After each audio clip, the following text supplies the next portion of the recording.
and welcome to another edition of Digging Deeper with Brian Hale. Brought to you by Hale Multimedia, website and mobile app development for over 25 years. That's halemultimedia.com. Now listen in and join me online at diggingdeeper.us.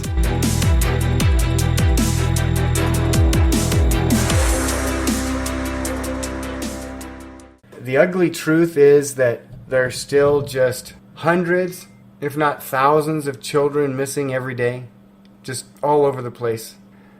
We tried to go through this Facebook feed from just last week. Last time we did this podcast was the 23rd. It's only the 30th. We are going to have to go through these lists fairly quickly. Now, we want to respect each and every one of these cases. Some of them are runaways, some of them are missing, some of them could be deceased, some of them may be found. But we do know in this scourge of missing people, we have to bring it to the light. All right. Well, first we're going to run through the women and children as best we can. And it's going to be really quick, but we want to give credit to Val, the administrator of this page. We want to thank her again for putting this information out there and starting this group. And so she has two groups. The first one is the Missing Women and Children, 2019-2020. And of course now, that group is going to carry on through 2021. And then she also has the Missing Men from 2019-2020. So this is just very quickly what has transpired in the last week. Here we go. So Little Rock, Amy Juana is missing. She's 15 years old. Last seen Saturday, April 17th. Bonnie Lake, Washington. Jasmine Viel, missing April 18th, age 15, from Bonnie Lake, Washington. Elena was found. Yay, on April 25th. So there are some of those on here, and that makes you feel good. Jalen Reed, age 14, last seen April 15th in Baker, Louisiana. And we got Alexis Morales, goes by Kyler.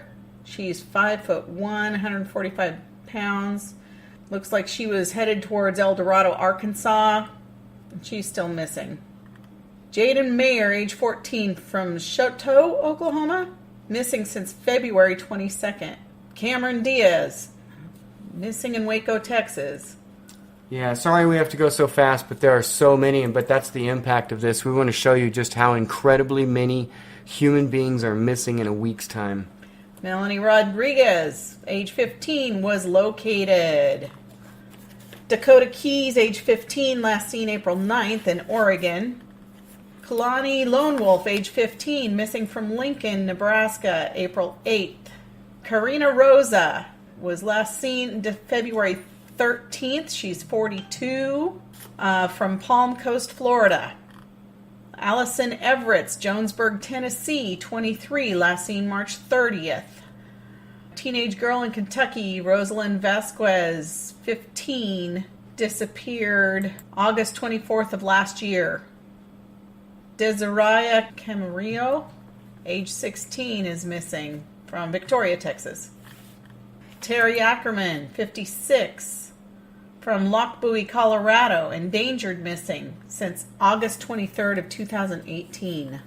Remember, we're going through these quickly to show you the magnitude of how many there are, and this page is available on Facebook. It's Missing Women and Children, 2019 and 20. And we'll have a link to this page, of course, under our article section, under the missing. Police searching for missing woman, Ozark County, Missouri.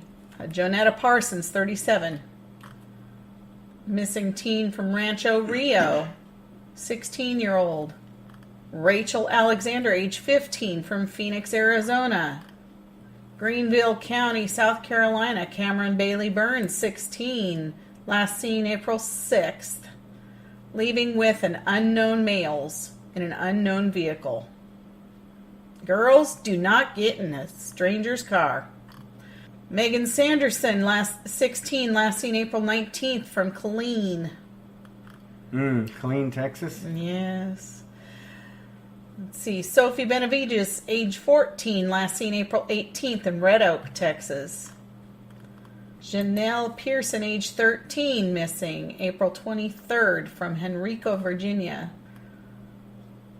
Oklahoma City, Anadarko police are looking for Sierra Hunter Isaac, vulnerable, last heard from April 8th. Erica Mitchell, 15, missing from Romulus since April 23rd. And it's always about timing. We have to get this word out right away. Nicole Love, age 16, last seen March 27th in Bolivar, Missouri. It just goes on and on. Summers, missing from Florida. Jaden Bauman, age 18, missing from Omaha, Nebraska.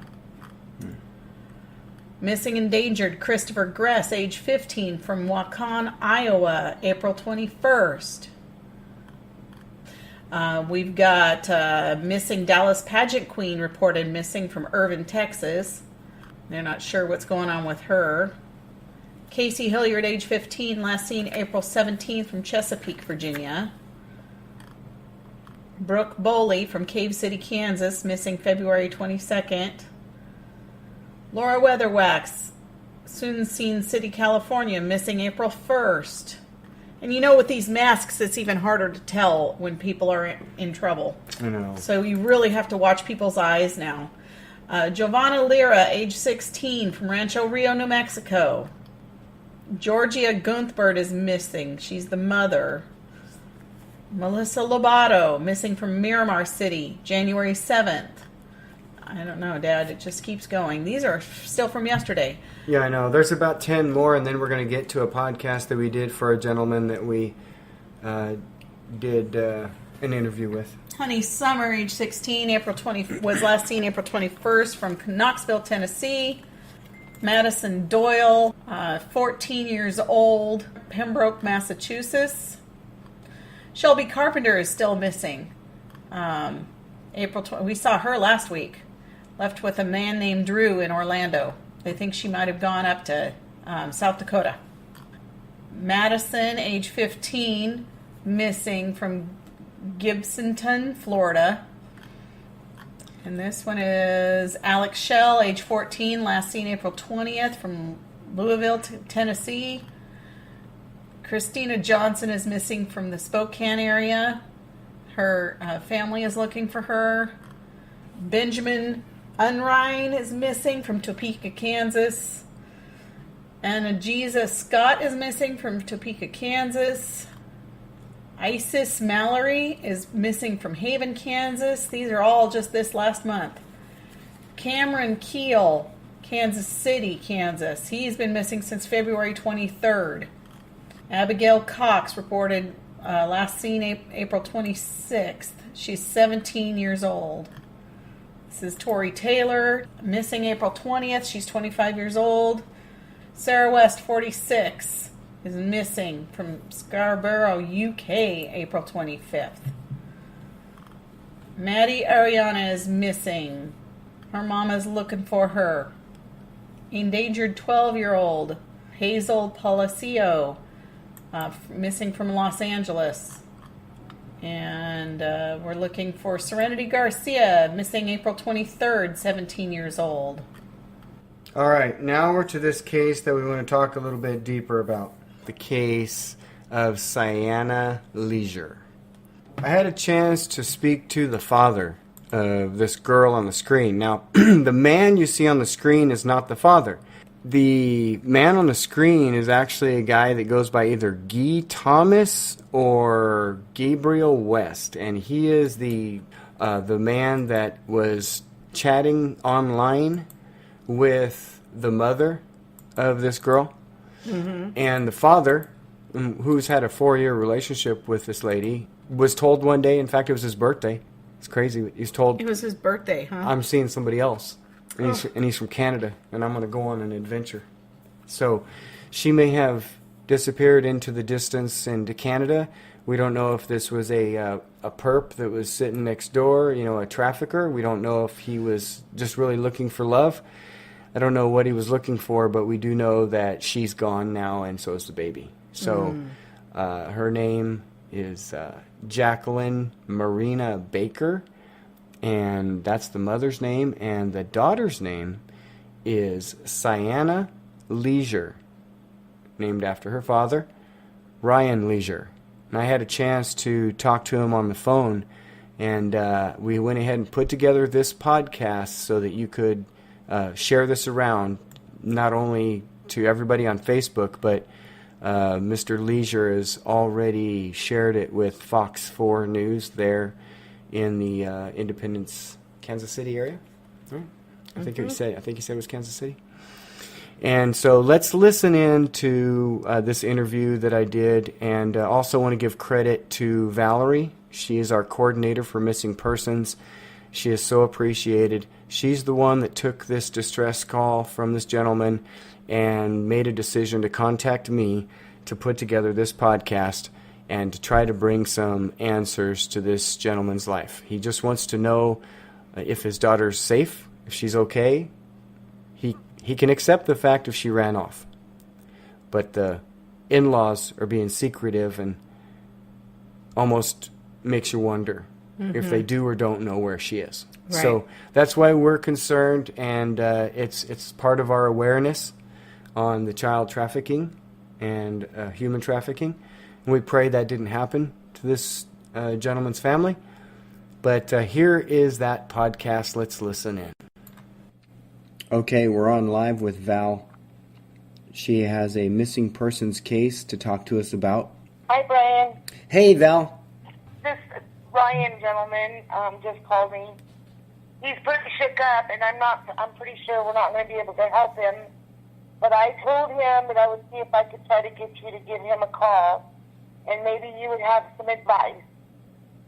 And I'm not going to go through his whole story because he needs to talk to you about his story, but the picture I sent you, his daughter is missing, and his girlfriend. I have a red flag in my spirit pretty bad. He's living out of his car. He lost his job because of this woman. I thought maybe you could help him. He reached out? Yes, wanted help. He wanted to know if we would do a podcast and help him find his little girl. Okay. Yeah, I'll text it to you, and his name is Ryan, like I said. So, yep, I'll send it to you. Thank you. Great job. Yeah, great job being there to take that call. Thank you so much. Sure. Thanks, Brian. Okay, we'll talk to you soon. Bye-bye. Bye. Okay, that was our missing persons contact, Valerie. She does a fantastic job. Thank you very much to Val for being there to take that phone call and to give someone hope. We'll be calling Ryan shortly. Hello. Yeah, is this Ryan? Yeah. Valerie noticed your post on Facebook about your daughter missing. Do you have a minute to talk about that? Did you want to... Oh, yeah. I got a minute. I've got nothing but time right now. I'm living in my car. Been living in my car for 4 weeks. You want to just fill me in on the details and go ahead and, put this information out there and see if anybody's seen her or them, So, let's see. It was my birthday. April 2nd is my birthday. And she started fighting with me, right? And I packed my little girl up and I went to my parents' house. And she called me up and she was like, how dare you take my daughter? How dare you do all this? And I felt bad as a guy. I was like, maybe I shouldn't do that. Maybe I should just take her back. So I get there and the locks are changed on my house. She calls the landlord, tells the landlord there's a restraining order, which there wasn't. And then, he evicts me from my home, removes me from a lease, and signs it to her. And that was like the last physical day I seen my little girl. Because I remember talking to her, and I looked at her, and I held her, and I said, I love you. And I had to leave. And then, she's talking to me, and then says she's seeing somebody else. And I did my research here, and this guy is from Alberta, Canada.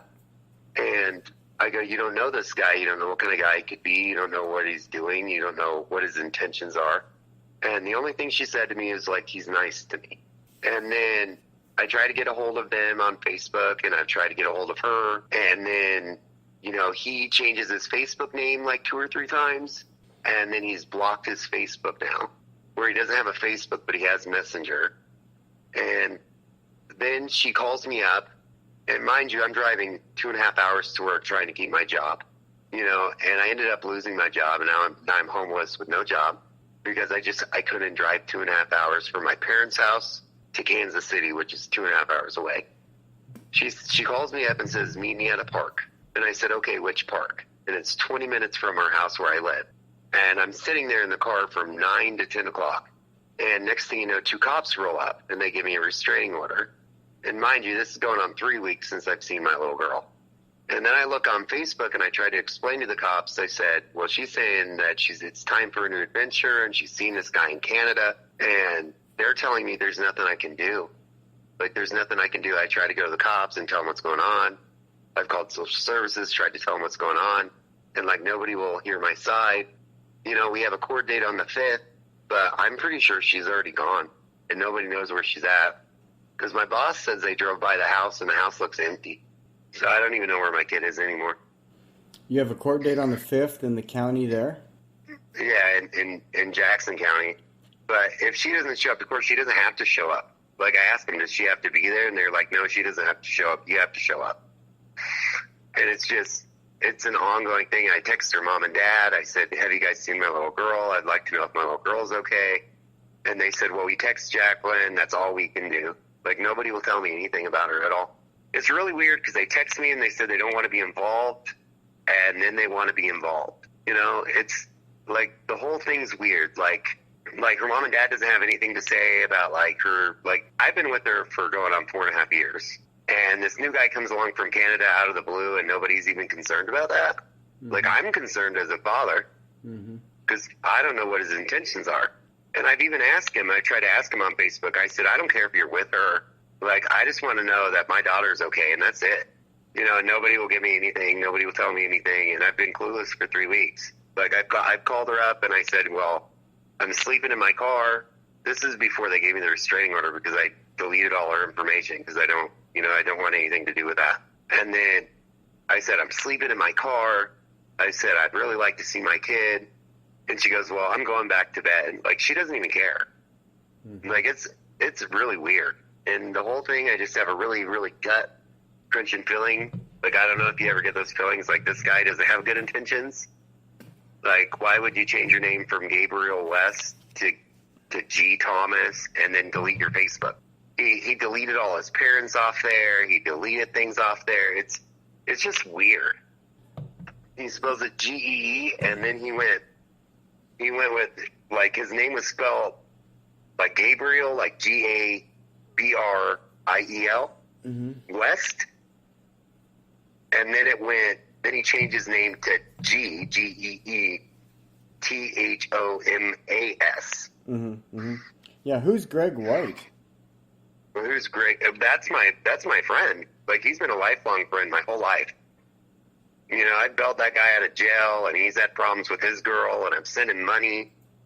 And, I posted on there, I said, who's this guy? This is a guy that's trying to run off with my kid. And, he posts on there, and he's like, what kind of guy puts on Facebook that I'm a guy? I don't have to put on Facebook I'm a guy either. And I get where he was coming from. He goes, and it's just, he even called me earlier. He says, weird. I was paying the phone bill. I'm still paying the phone bill. Even though I have no money now, I'm broke. I have 10 cents in my bank account. I'm overdrawn $23. And then, I paid the phone bill. I tried to keep the power and lights on and everything in the house where my kid's at. And, last time we talked, I said, you really gotta put everything in your name. I said, I can't be paying the bills there where I'm not there. And then she says, don't worry, I don't plan on being here very long. And she hung up the phone. And she was the primary leaser? No, I was. Well, she couldn't legally take you off the lease, and your landlord couldn't legally take you off that. Well, he did, because the lease expired. And on the lease, it stated after your lease expired, you pay month to month. Uh-huh.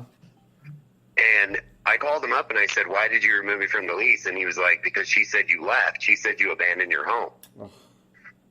And I was only gone. I was only gone for 12 hours. at most. So he managed to come over there that next morning, change the locks, and sign a new lease.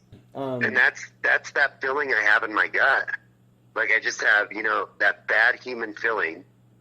I love my kid. I tried my butt off for my kid. I was working a job where I was making $22 an hour. I was working 60 hours a week. I made sure every bill's paid there. I made sure everything was okay for everybody. I made sure everybody had everything they needed. And that's why I went on there and I posted, hey, she's missing. I've tried to contact law enforcement. Like, when they gave me a restraining order, I was like, this is what's going on. And the cop says, she played you. And I said, what about my stuff? I said, what about my kid? He goes, well, there's nothing we can do. And that was a legit restraining order. The restraining order that I have right here, all it says, it's a paragraph. And all it says, he's mentally and physically abusive. And he hides my daughter from me. That's all she put on there. So I come down to my parents and I fill out a page and a half worth of paperwork. And I try to get a restraining order on her too. Because I wanted nothing to do with it anymore. And that would put a stop for her trying to run off with this guy. And the judge here says that I don't have enough information and he's denying it. I have no intention of harming her in any way possible. I just want to know where my kid is. I even brought up co-parenting. I said, can we co-parent our child? I don't care what you do. I just want to be part of my kid's life. I just turned 32. And your daughter? She's 2.5. It's Cyana. Cyana. Oh, cool. Yeah. Her name is Cyana Faye. When it all comes down to brass tacks here, the number one thing that I got out of this relationship is a beautiful little girl. And I don't care if I ever find anybody in this planet to love me like she did. I will always have that little girl to love me. I care about that little girl more than anything, and I've never cared about a human being more since I held her in my hands. I just want to do something, Valerie's a good lady. She cares about people, and, like she probably said, she's not sure we can do anything for you, but that's not necessarily true, because she's got to remember that the main thing that we do for people, the main thing my wife and I do, and the main thing that I like to do, is just give people a little bit of hope and a lot of faith, and then, of course, a serious dose of reality. So don't give up. Don't do anything too drastic. Try to stay within the bounds of the law, and I certainly won't get you in any trouble here. All right, brother. You try to have a good night, and I hope I gave you a little bit of hope and a little bit of faith tonight. No, you did, man. Thanks for calling. Yeah. That was Cyano Leisure in a desperate search for his daughter, who went missing with her mother on April 2nd. Please visit diggingdeeper.us and visit our articles section for pictures and more information about this case. We do want to say that some of those podcasts are kind of hard to do, because what we're doing is we're trying to help people look for loved ones that may never show back up. But yet, they also want the same, they all seem to want the same thing, and that's closure. They want to know what happened. And it's hard when we find out in a negative sense something that has happened to somebody that we were looking for. And that happened on our very first podcast on this Digging Deeper episode that we did with Trevor Boyd. He went missing on November 16th, 2020 from the Sisters of Wyoming off I-80 near Evanston and Fort Bridger, Wyoming. No trace of him, and it didn't seem like much effort for about 5 months. And that's according to the sister, according to the family. It seemed like they weren't going to give up, but that it was getting pretty slim that they were going to find him after they'd just gone through a full winter.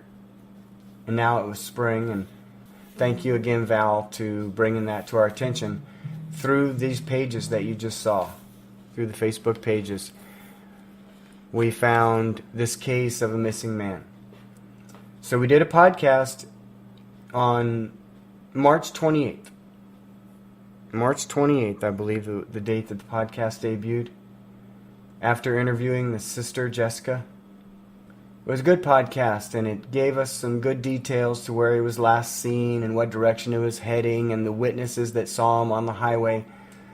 Then the DOT photos. She did a great job with her interview, and our condolences definitely go to the family because it's very sad for us, but again, in somewhat of a relief to report that his body was found 30 days later, and that was just the other day. Mm-hmm. I believe it was Wednesday. And just 30 days after the podcast had aired, and shared and shared and shared and shared and shared for over 400 times. We will never know if it had anything directly to do with finding him, but we do know it helped them prepare for the moment in which he might have been found eventually and was. Mm-hmm. Possibly a little bit less of a shock and more of a celebration and a relief. And I'm hoping that's true, because what we've discovered is something very positive came out of it. They started a Facebook group in memory of Trevor Boyd, and many comments on there. Many comments from family and friends, and pictures reminding us all of how much good Trevor did. So that was a really good thing to see and hear, and I hope that our condolences don't get lost in our relief that he was found. Yeah. So our prayers are answered. We didn't give up. We kept sharing it. We redid it a couple of times, and we made sure it got everywhere. So just one note, in case anybody's curious, there was a large spike in traffic just 2 days before he was found. The spike in traffic came from the Rock Springs area, of lots of listeners there for some strange reason. That's going to conclude our missing persons section for tonight.